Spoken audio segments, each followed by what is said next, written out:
Rise and shine, everybody, for another session of the Umbrella Academy. I'm one of the professors that teach the Umbrella Academy. Sort of a ghost, I guess, is kind of the voice that I'm doing. I'm Alex. Grab your primers, students, because the Umbrella Podcademy is in session. I'm the actual professor, and this ghost haunts the classroom. I'm Justin. Ooh. I'm Pete. And this is another episode of Umbrella Podcademy, our catch-up podcast for the Umbrella Academy on Netflix. We're going to be talking about the second episode of Season 1. Run, boy! Run! Get out of here! You gotta go! Pete, run! Run, Pete! Very long title. I don't know why they called it that. That seemed very specific to our podcast, to be honest. So we are going to talk about the episode. We're going to spoil the episode. If you haven't watched it, obviously go watch it first. Check it out. We'll give you a brief overview of everything that happened, and we'll talk about some of the biggest moments and break it down. Let's... Actually, I want to ask one question before we do jump into it, because as we established the last episode, Pete and I watched the full season. Justin, you had just watched the first episode before we started taping this podcast. How did this episode strike you? I like this episode a lot. I think this episode, it just because it focuses so much on Five's story, and we get to see him sort of being the anchor and bookending everything. This worked. I mean, I liked the first episode, but it felt a little sort of wonky on like what we're supposed to be paying attention to. And this episode felt so much more cohesive, and I knew what I was supposed to be paying attention to. This show really trusts the audience to find their own emotional stakes in what's happening. And I like that. I feel like it might be easy for people to get lost in it, but it really lets you be like, oh, I think I know why this is happening, and I guess we'll find out. Plus, we get Mary J. Blige in this episode. So, I mean, come on. I mean, what more do you want from a television show? Little Cha-Cha. I knew you'd like that. I had kind of, for whatever reason, forgotten she was on the show. And as soon as she showed up in this episode, I was like, oh, this is Pete's big thing. He's going to be into this. So, overview of the episode. This is picking up after the last episode where Five showed up, revealed that there are 8 days left until the end of the world. We find out a little bit of how he ended up in the future, why he was there for 45 years. Don't find out necessarily what he's been up to, but we do get to see in the future the other members of the Umbrella Academy all dead in the wreckage. He is wandering through it. He starts to track down some clues, specifically a eyeball that he found. And in order to do that, he recruits Klaus, who just wants some drug money. They track down the eyeball. They have a bunch of fun things that happen there. Ultimately ends up being a dead end. And at the same time, as we mentioned before, Hazel and Cha-Cha, two hitmen, assassins. We don't know exactly what's going on with him. Clearly know Five in his older form and end up tracking him down after the massacre at the donut shop last episode. Meanwhile, a bunch of other stuff going on with the other members of the Umbrella Academy. We see Vanya teaching a violin lesson. She is still struggling with the rest of the members of her family who don't really like her after she published a tell-all book about them. In particular, Allison is really digging into her a lot this episode. But on the go ahead. It's because she kind of had such a emotional phone call, and then Vanya was there. She kind of like, sometimes what you do with siblings is you kind of turn on them, you know, and you kind of, you take out your anger on them. So it was like one of those things where she was kind of really frustrated with the fact that she couldn't talk to her daughter, and this, boyfriend Patrick or whatever he is was being a real dick to her. So then she kind of just lashes out on Ellen Page. Well, the big thing that we find out this episode with all of the characters, the last little fulcrum of a plot line here is we find out more about Luther's relationship with Allison. He's clearly, no pun intended, booting over her. And at the same time, he's also trying to track down what's going on with Diego. And the main thing that this episode drives into is these kids all had each other. They were all they had growing up.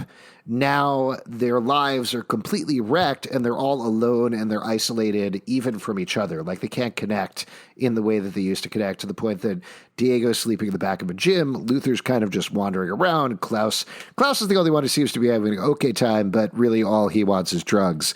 And he's That's funny also, that you call that an okay time. I mean, well, he seems to be having an okay time. And I think part of that, frankly, is the fact that, like, he's the only one that's had another member of the Umbrella Academy the entire time, who is, granted, it's Ben, who is dead, but he's been with his ghost in these intervening years. So he's never had the opportunity to grow estranged from his fellow family members. And it's weird that he would never bring that up to the other brothers and sisters, since, you know, they would know who Ben is.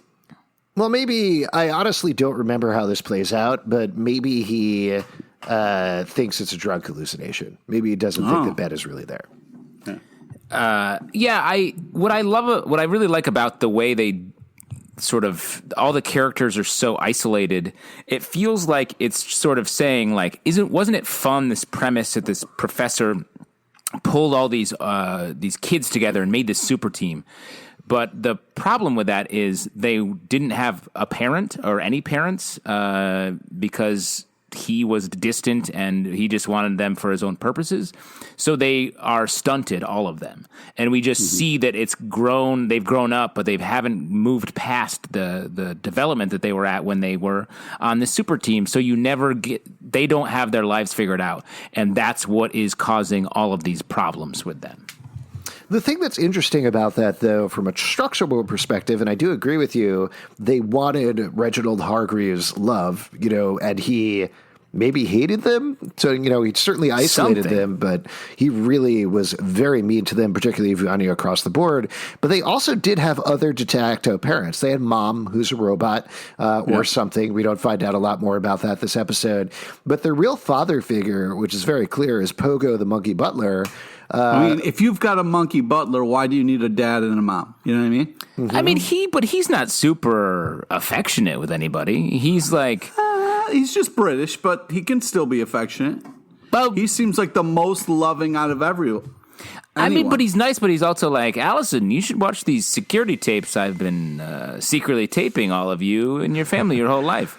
Anyway, back to my monkey stuff. Like, he just vanishes. He doesn't, like, talk to her about it or reassure her. I mean, I will say, and I know I got a little shit last episode talking shit about the show, but that scene in particular, I like Pogo in it, I like Allison, but in that scene, it's like, well, perhaps you'd find some solace in this evidence that will continue the plot. Goodbye. And she's let me look at this one tape that's sitting over here. Evidence. And then goes finds Luther. And it feels very... But that's a butler's job. I mean, Alfred's been doing that for years with Batman. That's true. Batman's never been able to solve anything. Yeah. It's always Alfred. It's like a classic Inspector Gadget Penny thing going on. Yeah, they call it, Batman is known as the world's worst detective, I believe. We've talked about the sort of Wes Anderson-y-ness of this show, but it also has sort of Agatha Christie novel style, like, plot moves, where it is a little like, or Murder, She Wrote even, a little like, now's the time for you to find the tape. Yeah. Good luck. So Allison is the Jessica Fletcher in the situation? I think deep down, they're all Jessica Fletchers. I think everyone is a Jessica Fletcher at their core, and they're just waiting for the murder that they will witness. I feel like the murder that Columbo wrote. Yeah, exactly. Yes. Sorry, Pete. Go ahead. I interrupted for my excellent joke. Well, I just made an equally horrible joke where I said Pogo was Columbo. We're all one murder away from being great writers. Yes. Just one more thing, Pete. Right? Right? Wow. I would like to kind of get back to something you said. You didn't, I don't know if you're joking or not, but you said you didn't know why they said run, boy, run. But it was after the meal, he kind of runs away because he wants to talk. And the dad, who is like, there's no talking while you're eating, which you can understand a little bit, but he's pretty cold. I mean, they have to stand and wait for him to say sit. I mean, that's kind of messed up. But it kind of immediately is him running, and they're literally playing the song "Run Boy Run." So that's where they got the title of the show, and he's running through time. Actually, so. I love that sequence. I think the effects there are really nice. The way that he's almost pushing through the membrane of time a little bit to get to the next period before he ends up in the apocalypse. Really well done. And all the 5 stuff across the board. He's one of my favorite characters on the show. I don't remember the name of the actor, but I think he does a great job of channeling an old dude in a young body. What, Pete? What? You said last episode that Klaus was your favorite of all of them. I said one of my favorite actors on the show, not my favorite. Okay. Klaus is still my favorite. Okay. I love Klaus. Klaus is great. I would love to see the Klaus show all day. Like a good day. father, Alex, you're always choosing between your favorite children. Yes, exactly. And lying to them all. I'm the Hargreaves of this podcast. Oh, wow. I agree with you about 5. He has big Jason Schwartzman Rushmore vibes, which I think tracks perfectly with both a kid and someone who feels like an old man trapped in a tiny body. Which is very much what Rushmore feels like it's about. But yeah, I thought all these sequences were so good, and the power set it's so well done at the top of the show, and then you get to see that continue even every time he uses his power in the big fight sequence against Cha-Cha and Hazel. Is that his name? Yeah, Cha-Cha and Hazel is great.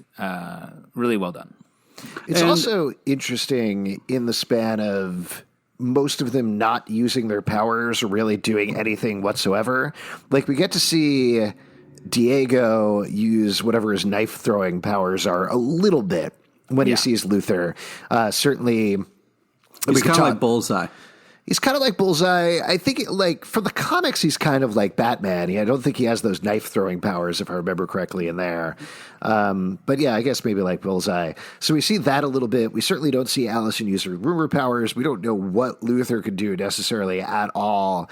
So it's really just 5 who is carrying the bulk of the superheroics in the episode. And they're, at the very least, in terms of the action sequences, using that to full advantage. I mean, Klaus is using his powers all the time, talking to his dead brother, so. Sure, that's true. I think mainly his plot, though, is like being crazy and doing drugs.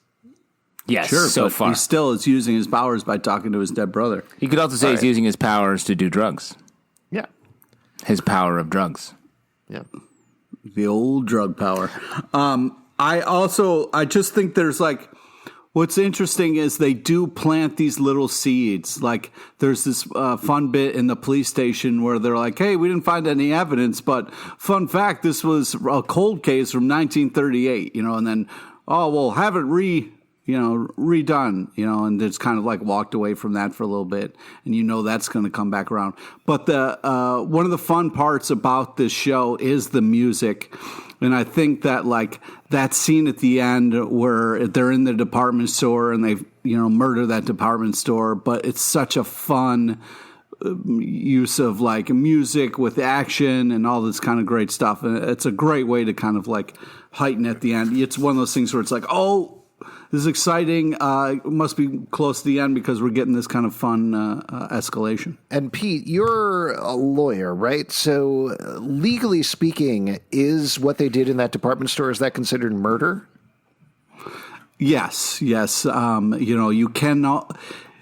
It's one of those things where murder in a department store is different from murder in real life. And if you kill a department store, it means you can't walk in and use it again. You would have to, My favorite episode of Murder, She Wrote is when she investigated that Kmart, tragic death of a Kmart. And it was Blue Light Special was the name of the episode. Yeah, that's right. And it was murdered by a Sears, which is another department store, ironically. She was I was going to watch that after this. You just spoiled the whole You didn't mystery. see it coming because Sears was right next door the whole time, and Sears was so nice to you. Yeah, exactly. And in the small town of Cabot Grove or whatever it is in Murder, She Wrote. A lot of murders there. That's a new observation, right? Nobody's made that observation before. I've never heard that. That's a fun. You should put that on a website where you get to post a 280 character take. If there's one of those out there. Well, we'll see. Maybe I'll build something. We also get to see, for the first time, the creepy character that is Leonard. Leonard, the guy that Vanya gives a violin lesson to, and maybe is going to have a little budding relationship with. Yeah. Well, that's the thing. Anytime someone's like, shows up for lessons and is not a child who, that's red flags all over the place. You can learn music at any age, Pete.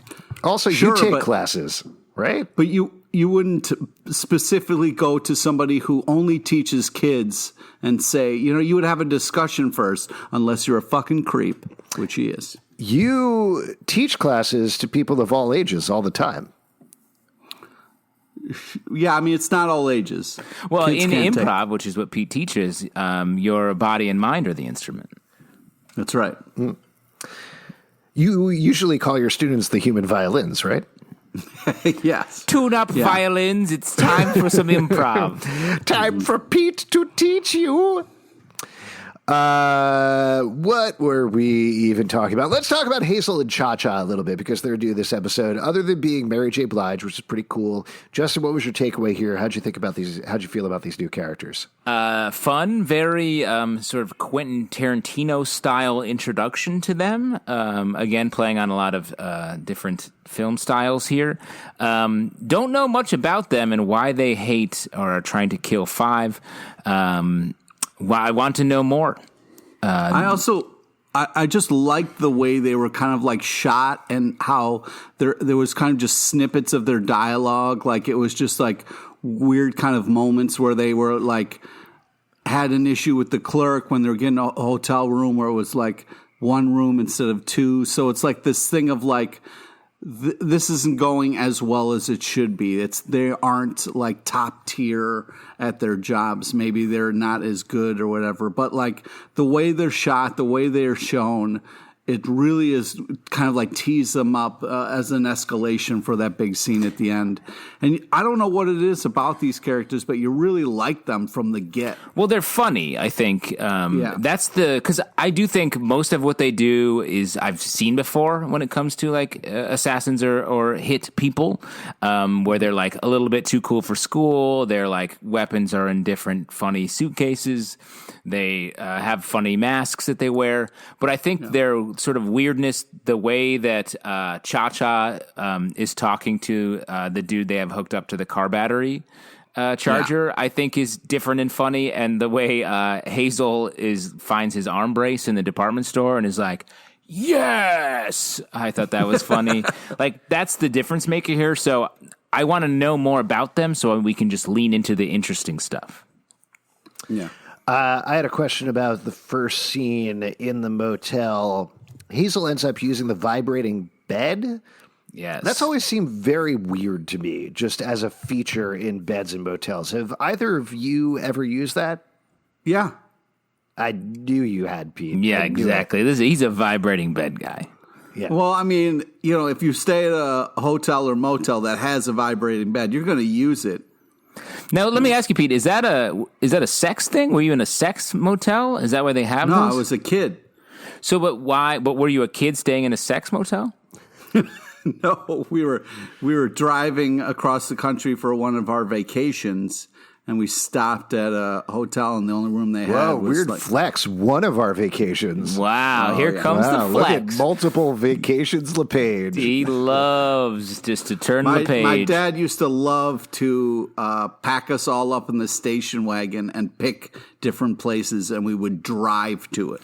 That's fun. Very classic Americana. And you would go like motel to motel to find all the most vibrating beds. Well, we would stop at hotels and motels along the way, and he would drive until we drove him insane, and then he would yell at us and then pull over at the closest place. So you grew up inside a Simpsons episode, right? Oh, yeah. Yeah.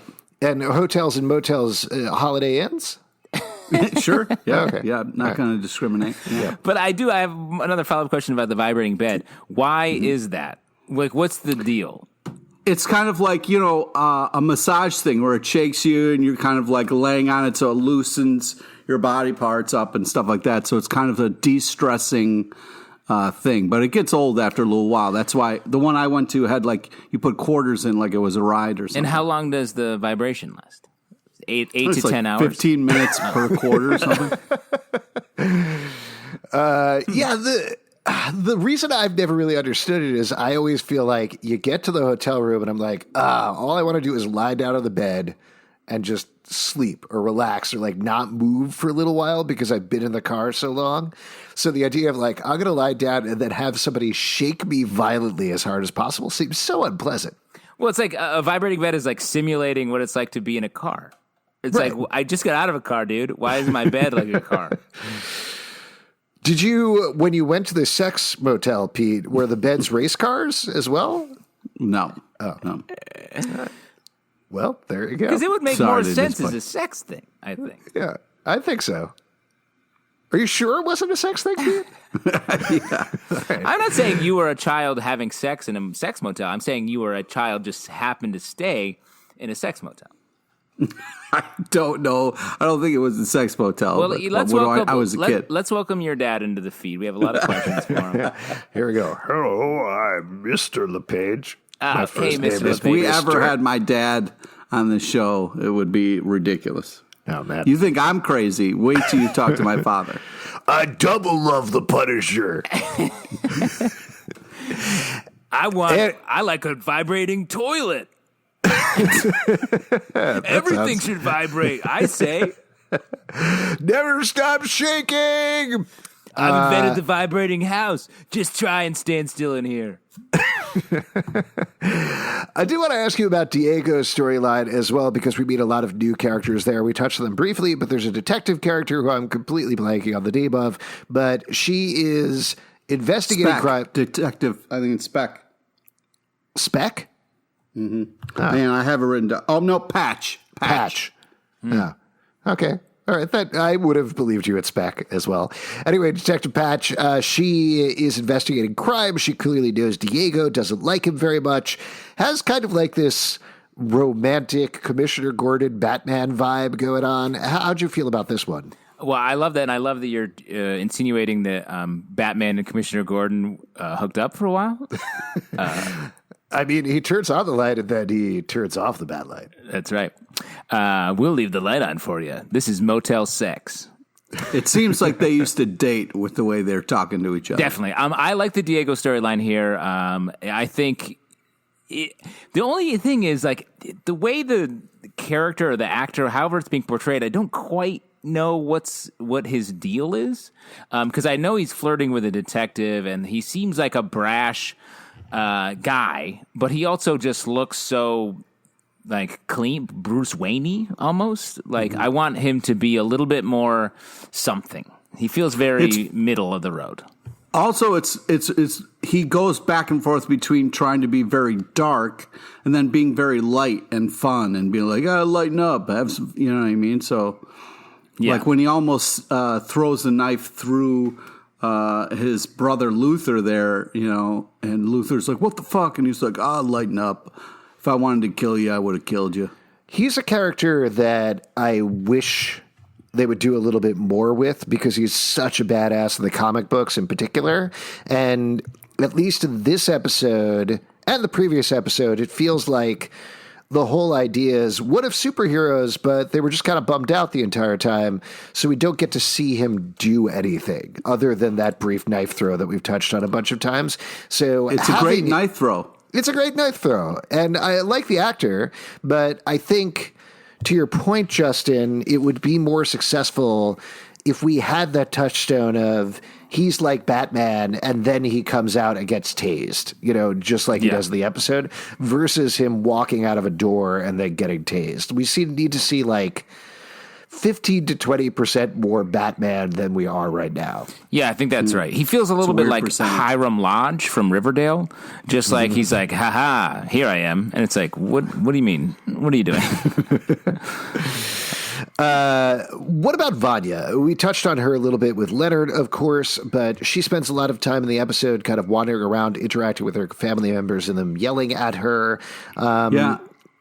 How'd you feel about her plot line? It's heartbreaking, because it's like the more we find out about her, the more she was like, Dad separated her and the kids didn't know that, you know, like, it seemed like to them that she was the one wanting to be separate, but that's not the case. So it's kind of heartbreaking because it's like a lot of problems in this family could have been solved if they actually spent some time together and were able to talk. But it sounds like their dad would never let them talk or never let them be together. And so I don't know what, but it's a little heartbreaking. Yeah, in a show where all of the main characters are a little bit damaged, and they keep pointing. Everyone is mean to Vanya, and they keep pointing to her as like, well, she had it worst. It feels like we get so much just tragic negativity stuff about her, and we're gonna obviously see that go somewhere eventually, and that's why the scene with her and the violin student felt so weird. It was like It felt like this was like a potential romantic situation, but she doesn't ever react. Like throughout the whole season so far, like she doesn't act or react to anything. People are being nice to her or being mean to her. She's just sort of like, So I think buckle up, dude. You're not going to get more. Well, hold on. Don't spoil it. Don't be a jerk.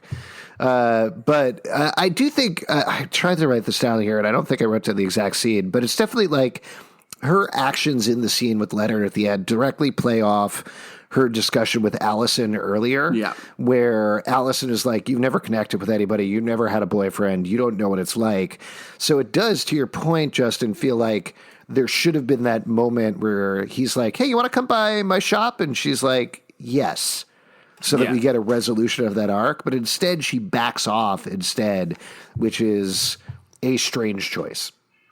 Well, and I think this show feels like it's like, no, we're not going to resolve this, is a common thing. It's like, no, we're not going to tell you what's underneath Luther's clothes. We're not going to do that. We know something is off. They're being very coy with a lot of the details.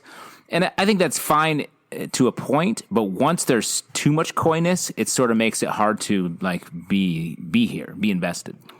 And speaking of common themes and scenes, we get a Fight Club situation in this. Very Fight Club. So we get Five and Klaus who go to the eyeball factory. And I've just got to say from personal experience, don't try to Fight Club your way out of stuff. It doesn't go like it goes in the movies and the TV shows. You've done that. You Fight Clubbed your way out of a bunch of stuff, right? Dates, parking tickets. It was a go-to move of mine for a while. Like if I felt cornered or trapped, a couple of times I would be in job interviews and I try to Fight Club my way out of it, and it does not work. You won't get a promotion, and they won't give you the job if you try to do that. Yeah, we were at Subway, and you Fight Clubbed your way out of the bill once.